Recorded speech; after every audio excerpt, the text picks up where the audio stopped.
Frau Rettenberger, Sie erlebten im Jahre 2011 bei einem Autounfall eine Nahtoderfahrung. Wie kam das? Wir sind mit dem Auto auf einen Familienausflug gefahren mit meinem damaligen Partner und meinem Sohn. Nach circa 1,5 Stunden im Auto bemerkte ich, hier stimmt was nicht. Ich hatte das Gefühl, hier passiert gleich was ganz Schlimmes, als würde mir das irgendjemand sagen wollen, Julia, hier passiert gleich was ganz Schlimmes. Ich habe das meinem Partner dann gesagt, ich fühle mich nicht gut, ich habe das Gefühl, hier passiert gleich was. Er hat meine Gefühle nicht ernst genommen und mir zu verstehen gegeben, dass hier nichts passieren wird, weil er fährt anständig. Er fährt 70 km/h, hier kann nichts passieren. Und kurz drauf ist es dann passiert. Wir sind von der Fahrbahn abgekommen, das weiß ich aber nur noch aus Erzählungen. Und der Fahrer hat übersteuert auf die Gegenfahrbahn. Und wir sind mit der Beifahrerseite mit 70 in den Laster. Wir sind abgeprallt. Ich konnte mich aber daran erinnern, dass der Laster blau war, zum Beispiel. Wir haben uns mehrmals überschlagen. Und als wir zum Liegen kamen, habe ich mich im Auto umgeschaut. Ich wusste ganz genau, was passiert ist. Ich wusste, wir haben jetzt einen Autounfall. Ich habe zum Fahrer rüber geschaut und ich habe gesehen, dass er sich vor Schmerzen ringt und stöhnt. Ich habe nach hinten geschaut ins Auto, um nach meinem Sohn zu schauen. Und in dem Moment habe ich eine Hand gesehen, die ihm den Gurt öffnet. Und dann wusste ich schon mal, okay, mein Sohn ist gerettet.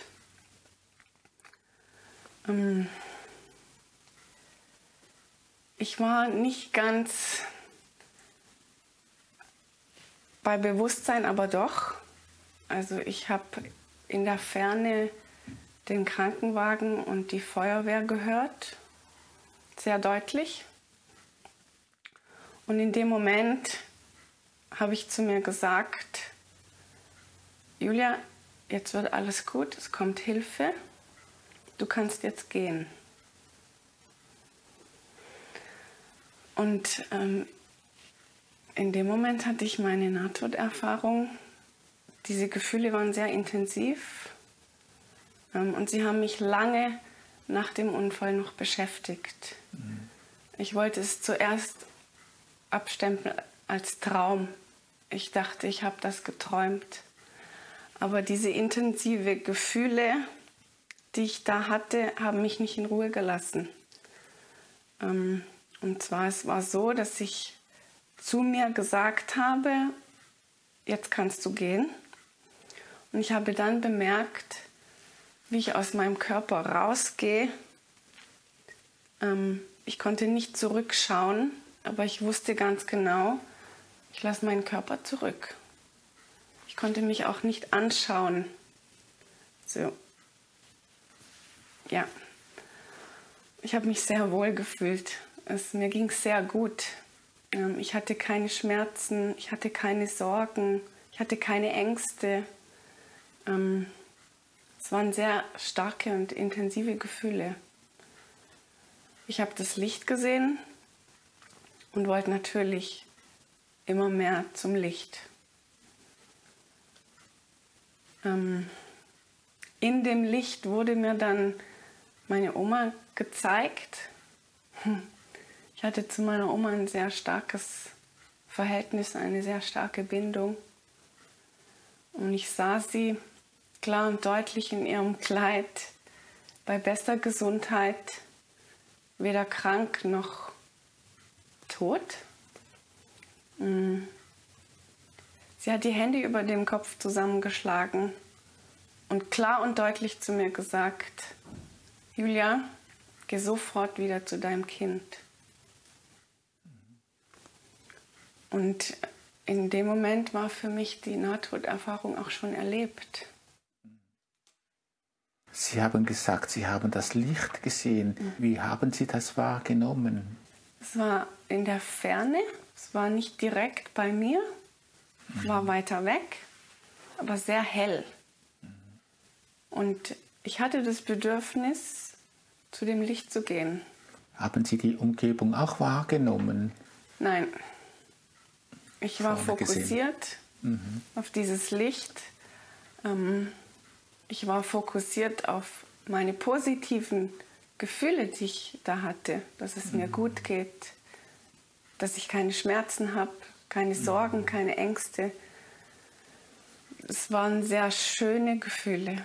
Wie lange war Ihre Oma schon verstorben zu diesem Zeitpunkt? 3 Jahre. Haben Sie die Kleidung, die sie da getragen hat, deutlich gesehen? Ja. Oder? Sie sah sehr schön aus. Gesund.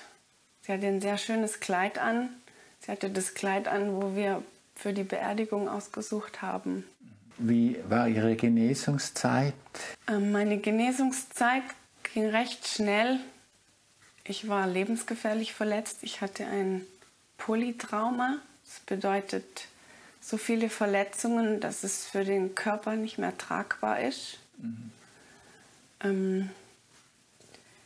Wie gesagt, diese Gefühle, die ich bei dieser Nahtoderfahrung hatte, haben mich nicht in Ruhe gelassen. Ich musste sehr oft an diese intensiven Gefühle denken, weil sie auch sehr schön waren. Es war ein sehr schönes Gefühl. Es war nichts Schlechtes, es war nichts, was mich traurig gemacht hat, sondern es war sehr schön, das zu erleben. Und aufgrund dieser intensiven Gefühle, die mich nicht in Ruhe gelassen haben, konnte ich das nicht mehr als Traum abstempeln, sondern ich habe angefangen zu recherchieren, was hatte ich da. Und aufgrund auch der Berichte der Ärzte, wie es mir bei dem Unfall ging und dass sie mich sehr schnell retten mussten, weil mit mir sah es immer schlechter aus. Also ich war dem Tod sehr nahe. Wie lange dauerte die Erholung? Also im Spital war ich 8 Tage. Ich war 4 Tage auf der Intensivstation, 4 Tage auf der normalen Station.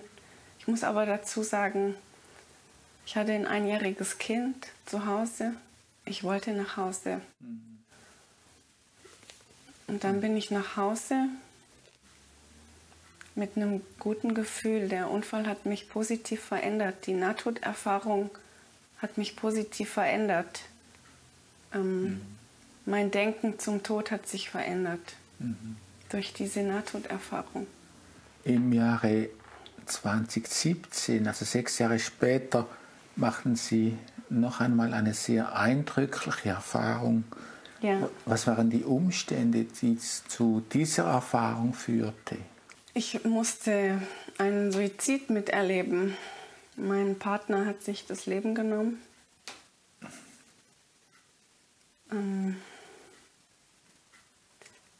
Sowas verkraftet man nicht so einfach.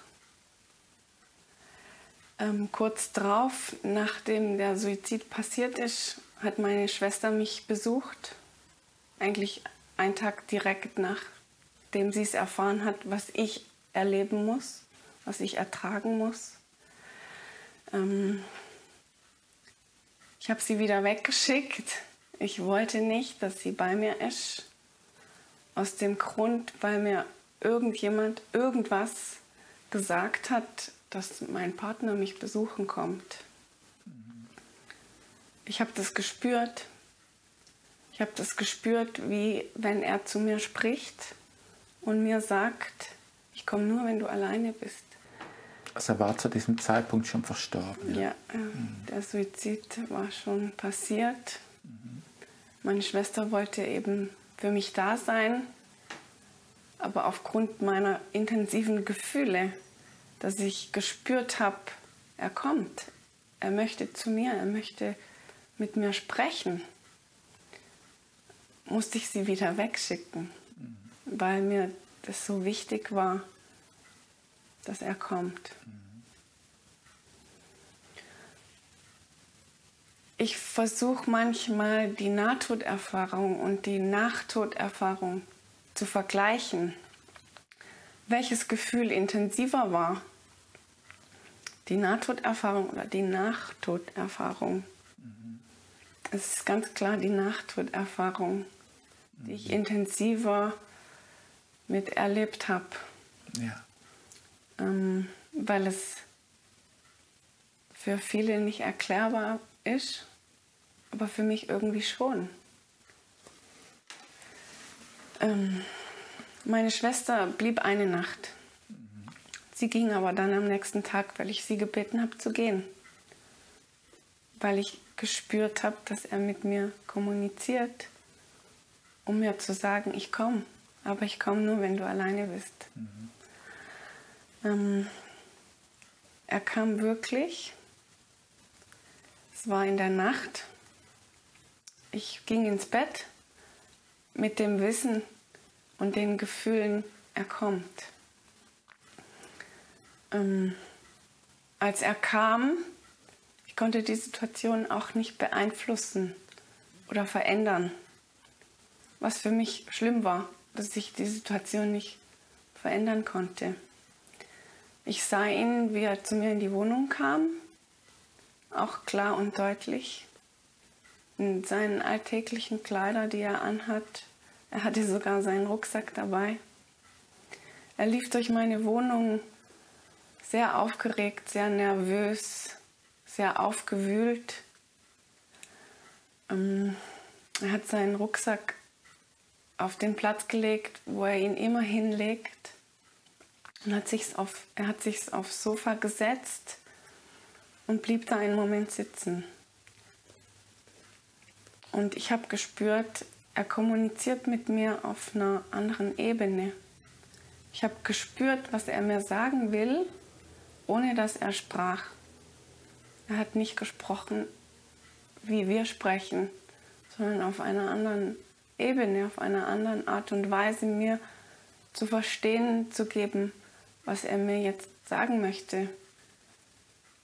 Er wollte sich für die Situation entschuldigen, dass das mit dem Suizid passiert ist. Nach einer Weile, ich lag immer noch im Bett und ich hatte das Bedürfnis aufzustehen. Ich habe mich auch gezwickt, damit mir klar war, ich bin wach, ich bin da, das passiert wirklich. Er hat sich dann in die Schlafzimmertüre gestellt und ich sehe ihn, wie er im Türrahmen steht und mich anschaut und mit mir spricht, ohne Worte, sich entschuldigt. Es tat ihm sehr weh, mich weinen zu sehen und so leiden zu sehen. Das war nicht das, was er wollte. Ich habe ihn gebeten, sich zu mir zu setzen. Ich habe mehrmals zu ihm gesagt, bitte setz dich zu mir. Er hat sich nicht zu mir gesetzt, sondern blieb noch eine Weile stehen im Türrahmen und hat mich einfach nur angeschaut. Er lehnte auch seinen Kopf an den Türrahmen und hat mich angeschaut. Ich habe mehrmals zu ihm gesagt, bitte setz dich zu mir.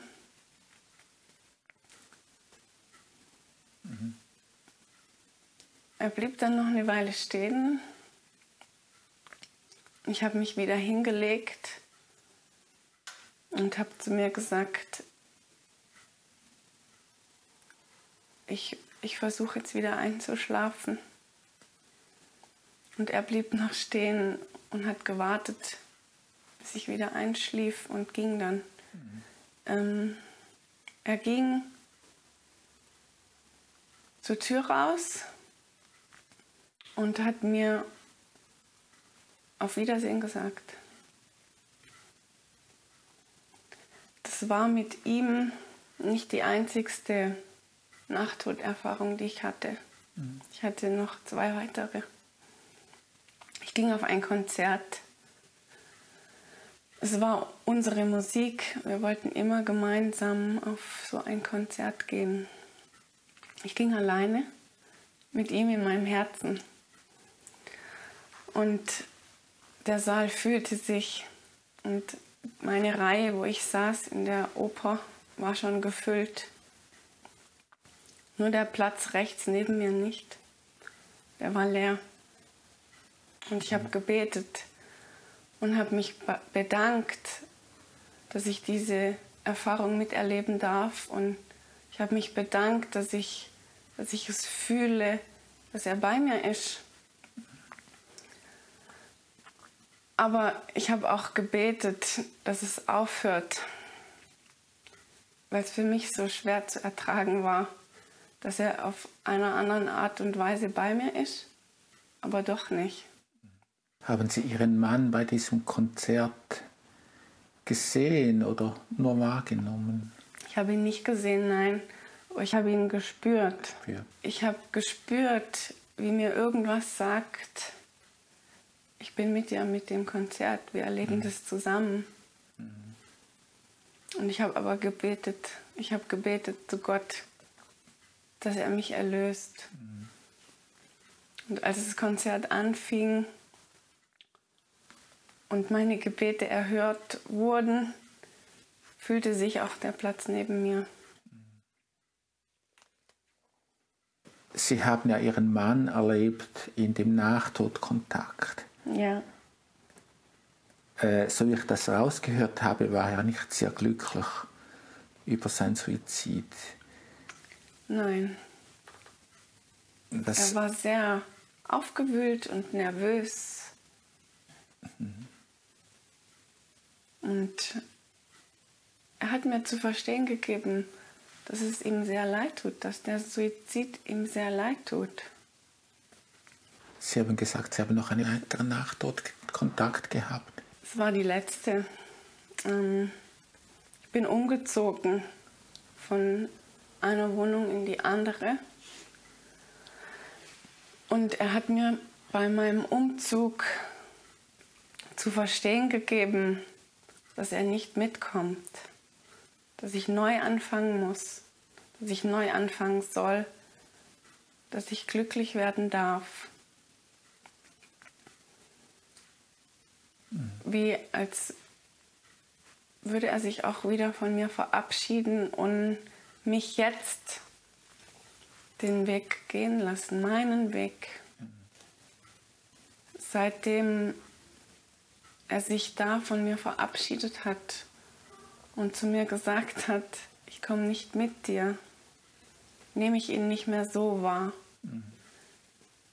Er ist natürlich immer noch mit mir und bei mir in meinem Herz und in meinen Gedanken, aber ich spüre ihn nicht mehr.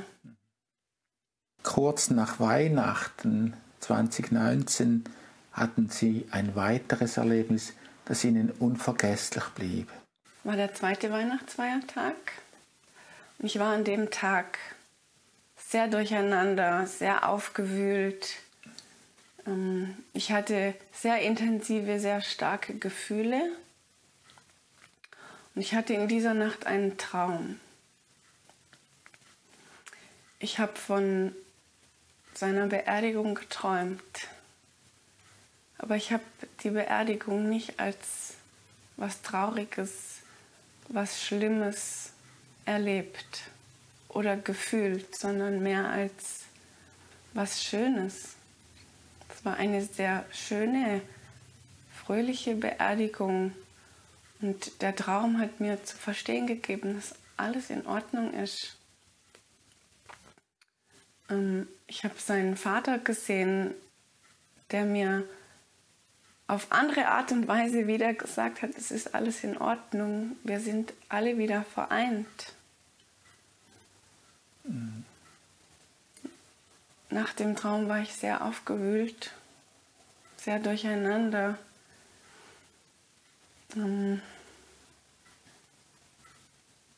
Sein Vater starb ein Jahr später, kurz vor Weihnachten. Sie haben in diesem Sinne das Sterben Ihres Schwiegervaters wie vorausgetragen, kann man das so sagen? Ja, aber mehr im positiven Sinne.